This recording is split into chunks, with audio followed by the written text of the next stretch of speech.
And in thee shall all the families of the earth be blessed. So Abram departed as the Lord had spoken unto him.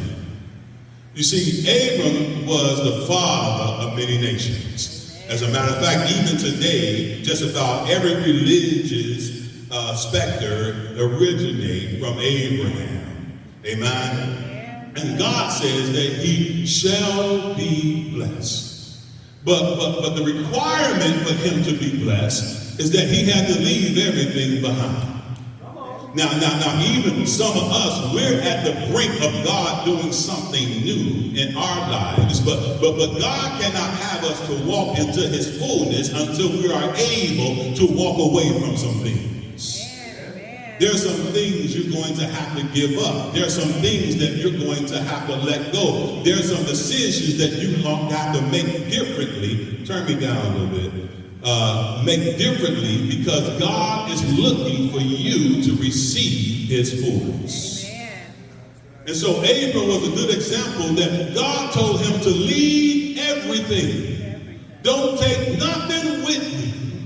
I want to see you someplace of land that I'm going to show you. How many of us can have enough faith to just begin to move when God says move, not knowing where God's going to take us?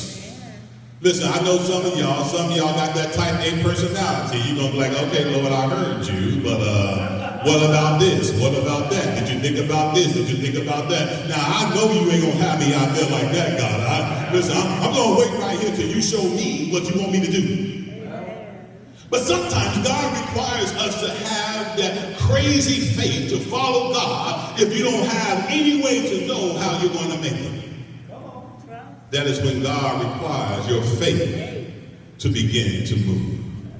That is when God requires you to trust him more than you trust your plan. Because I know you don't wrote a plan for this. You done wrote this thing all out. You said step 1, step 2, step 3. Well, we can't go to step 4 till we hit step 1. Y'all, anybody like that? We got a plan for everything. But sometimes when God is dealing with us, he requires us to move without a plan. Because we trust who owns the plan. We trust God's plan for our lives. And so it is so important that when we begin to have the courage to walk away, to do something different, that we understand that we're not walking away taking a chance, we're walking away trusting God. I know that's hard because we don't, listen, how many of us can really trust God in the tough times? When we cannot see a way out. When we don't understand the plan that God has. We're questioning God, why did you let this happen? Why did you let that happen? How can I lose her? How can I lose him? And God is saying, stop putting your trust in man and put your trust in me. You see, when you put your trust in man, you are destined to be disappointed. When you put your trust in man, you are destined to be upset, to be disappointed, to wonder why, and you begin to blame him, and all of a sudden you see yourself moving farther away from God because you're moving closer and closer to your own emotions.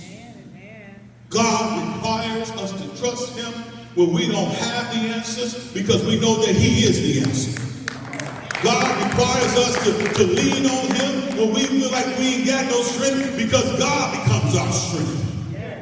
That is what God requires.